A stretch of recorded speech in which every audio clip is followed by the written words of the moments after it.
So luxury? Yeah, Dallas has that. You know, if you guys want the skyline views, 10,000 square feet of new build with a car elevator and a Peloton room, that's super easy here in Dallas. If you've got the cash, Dallas will deliver the dream.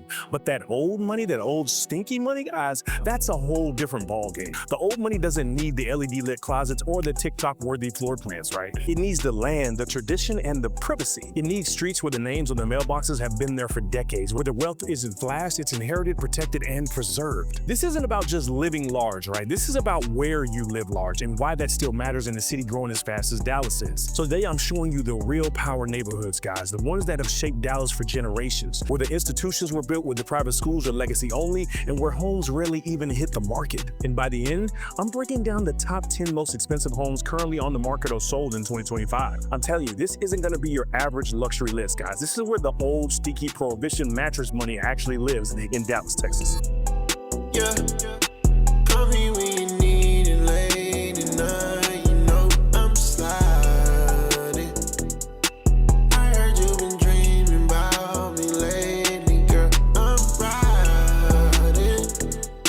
Tell me that you think about me. All right, guys, so Highland Park isn't just old money, it's a blueprint, right? This is where Dallas's elite, they planted their flags long before Uptown had valet stands or Frisco had country clubs. The streets here super quiet. The lots are gonna be manicured and the names on the mailboxes, let's just say they've had a seat at the table since Dallas first figured out what luxury even looked like. You've got these century-old estates with limestone facades, private drives lined with magnolias, and SMU just around the corner, guys, because legacy here isn't just about where you live, it's about where your grandkids go to school as well. Listen, Highland Park Village is basically like the family's living room where people shop like they're on a first-name basis with the brands, guys. Really, because they are. And the wildest part about it all, a lot of these homes aren't even on the market, guys. These are the type of homes that get passed down or either sell off market, word of mouth, or they quietly swap hands in a trust. That's how you know it's really real over here, right? The wealth here isn't performative, guys. It's generational. And even with all the growth around Dallas, Highland Park has managed to stay untouched, unfazed, and undeniably at the top. Listen, if Dallas had royalty, this is where they live. All right, so next up is going to be Bluffview, and it doesn't even care if you know it exists, and that's exactly the whole point. This is one of those neighborhoods you don't actually stumble into on accident. You either live here or you know somebody who does. This one's going to be tucked away just north of Dallas Love Field, and Bluffview, it just feels like a different city entirely, right? The streets curve through the limestone cliffs and the wooden ravines, and the homes over here,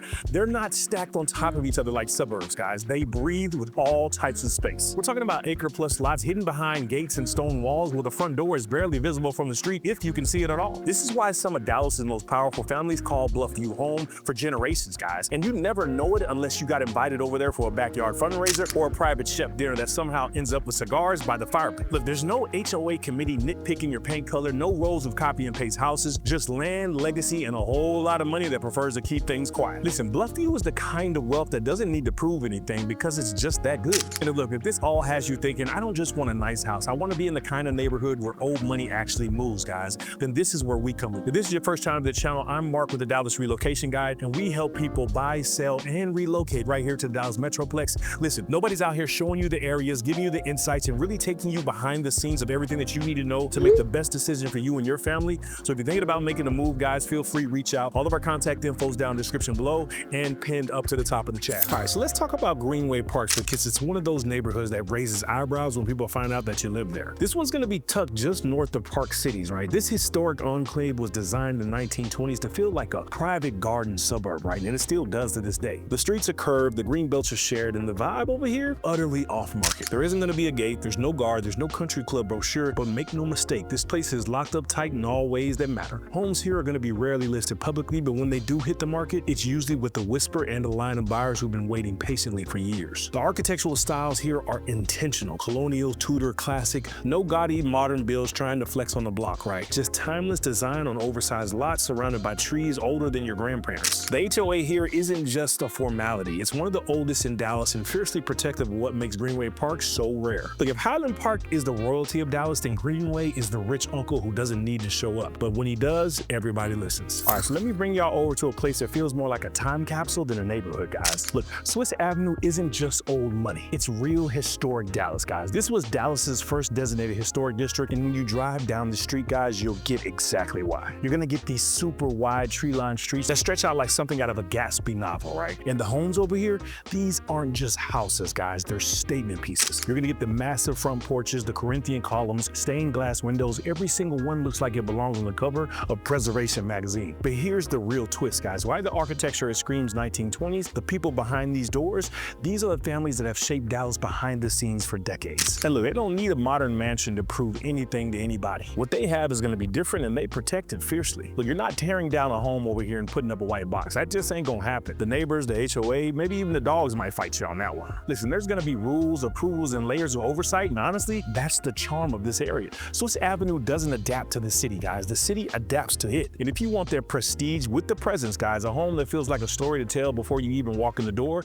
then this is where you're gonna wanna look. Now listen, Turtle Creek, this one is not loud, and it really doesn't need to be, right? This is where the old money goes when they want skyline views without the spotlight. This one is tucked right up against Uptown and Oak Lawn, but the second you turn on the Turtle Creek Boulevard, the pace just kind of shifts. Everything really just slows down, right? You got the lush parks, the historic bridges, and some of the most elegant architecture in this city. We're talking about from classic high-rise penthouses to estate homes that feel like something out of European hillside. You're gonna be within walking distance of the Katy Trail, but far enough from the weekend brunch crowds at Breadwinners that it still feels like you have your own private escape. And this is one of those definitely if you know type of moments, right? And while we're talking about it, Turtle Creek Park used to be called Lee Park, and Arlington Hall is still hosting black tie galas like it's 1935. But this neighborhood is refined, it's walkable, and surprisingly under the radar. And that's exactly how people who live here like it, right?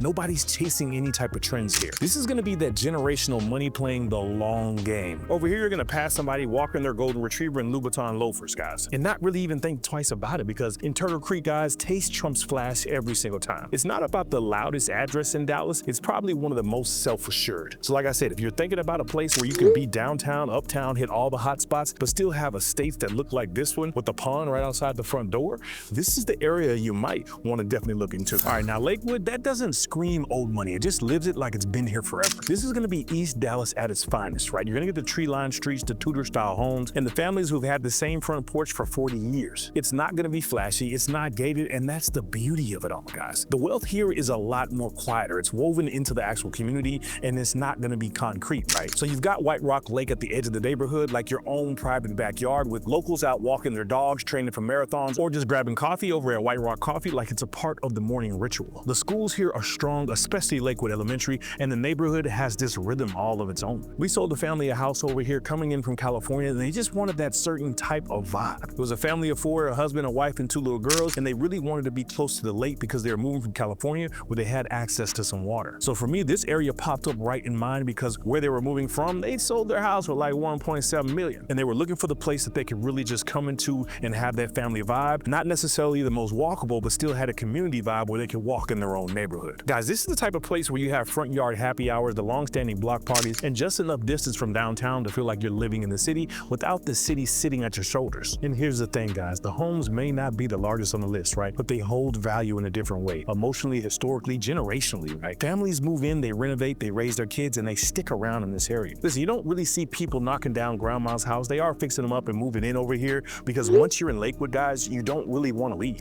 All right, so we covered all the heavy hitters, but let's be real, right? Old money doesn't just live in one zip code. There's gonna be a few other neighborhoods across the Metroplex that may not have the same historic plaques on the porch, but they've got the deep pockets, long-standing roots, and a whole lot of influence. So we're gonna hit a few real quick, and we're gonna start over in Capel, guys. This is where you've got that quiet luxury mixed with top-tier schools where the turnover is low and the pride, it just runs super high. Then we can move over to South Lake, and listen, this one is basically its own little empire, right? I want you to think gated estates, luxury everything, and then Town Square as your neighborhood hangout, right? You know, talk about Carroll High, that's not just a school, guys, that's a dynasty, right? Then if you slide over to Trophy Club, and you'll find golf course views, oversized lots, and a name that sounds like it was picked out of a country club boardroom, and it lives up to it. And then if we're talking about Flower Mound, that's gonna give you that big Texas energy with acreage, rolling hills, and some of the families who've owned their slice of land back when the name actually meant mound of flowers. And then let's swing up to Melshire Estate, and that brings North Dallas charm. I want you to think low-key legacy homes, wide streets, and the kind of block where the same families have been waving at each other for decades. And if you move over to Rushwood Acres, we're talking about private gates, massive lots, and homes where the only thing bigger than the backyard is the generational trust that owns it all. And guys, last but never least, right, Kessler friggin' Park, man. It's gonna be nestled over in Oak Cliff with the winding roads, the real architectural soul. It's gonna be home to the creatives, the visionaries, and the folks who've had their names on the deeds since long before the Bishop Arts area got cool. Guys, these are not gonna be your starter neighborhoods. They're power plays. And every single one of them has its own reputation worth paying attention to. Marquez Branson, what's going on, young man? Realtor now, top realtor at your brokerage away. I mean, you doing it. You doing it. Everything we learned in the game applies to everyday business. Just like we walked in the locker room. You walk in the meeting room, write down everything, learn it, master it, learn it again, master it, and become the best realtor ever. You set the bar, we set the bar.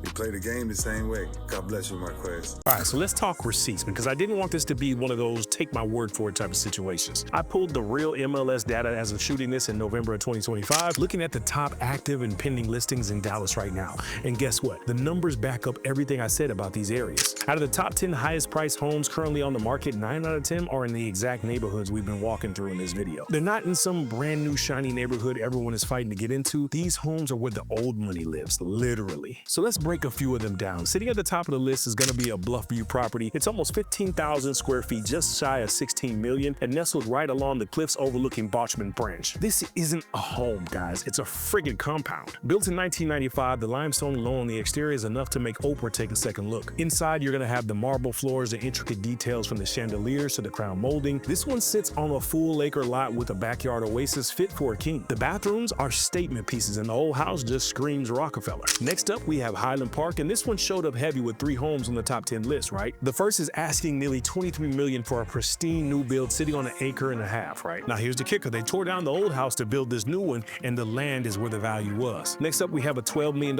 estate with a private courtyard, mature landscaping, and the privacy to match a hermit's dream world. And lastly, another stunner pushing $10 million equipped with an entryway that feels more like a resort down in Mexico. And that's 3 homes on the same darn street, guys. So it looks like Highland Park is not playing around in 2025. And then we have good old Turtle Creek, and of course it made the list as well, guys. We have a 10,000 square foot penthouse priced at nearly $14 million on one of the most prestigious corners of downtown. Panoramic views from multiple levels, which is what our luxury clientele are looking for. Next, we have the revamped 1985 mansion boasting 21,000 square feet, a glass ceiling conservatory, and a barrel vaulted banquet hall. Yeah, say that 5 times fast. This one is coming in at $28 million, and I just went broke looking at these photos. All right, so here's the truth, guys. In a city like Dallas, where the skyline's changing by the minute and cranes are basically part of the weather, the real power doesn't follow the trends. It's holding its ground, right? These neighborhoods, they're not trying to go viral, right? They're built on something deeper: legacy, land, and long-standing influence. Listen, you can't recreate that. And if you're serious about planting roots in one of these areas, not just buying a home, but stepping into a neighborhood that holds weight, right? That takes more than a quick search and a lucky showing. That takes relationships, timing, and someone who actually knows the story behind the street names. That's where my real estate team comes into play, right? Whether you're relocating to Dallas or making a move across town, we help buyers like you find the homes that don't always make it online.